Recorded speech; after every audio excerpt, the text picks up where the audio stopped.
আমরা কি দেখেছি? আবু সাইদ মারা গেছে, আর আবু সাইদের যে গুলি করেছে সেই গুলি ছোড়া পুলিশকে ধরা হয় নাই। সেই পুলিশের পক্ষে অনেক রাষ্ট্রের যন্ত্র দাঁড়িয়ে গেছে। মামলা করেছে পুলিশ, খুন করেছে পুলিশ, তদন্ত করবে পুলিশ, আর এই পুলিশ চোখের মধ্যে ঠুলি পড়ে আছে। সারা পৃথিবীর মানুষ যা দেখে বাংলাদেশের পুলিশ তা দেখে না। বাংলাদেশের অনেক রাজনীতিক, প্রবীণ রাজনীতিক যারা চোখে দেখে না। আমাদের ঘুম নেই চোখে, আমাদের কানে হঠাৎ করে কানে পড়ে পানি লাগবে, পানি।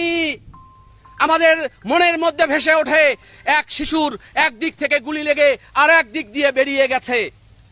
আমাদের চোখের সামনে বারবার ভেসে ওঠে শহীদ আবু সাইদের সেই সাহসিকতার সঙ্গে দাঁড়িয়ে থাকার চেহারা। আধা ঘন্টা একটা জায়গায় দাঁড়িয়ে থাকতে হলো।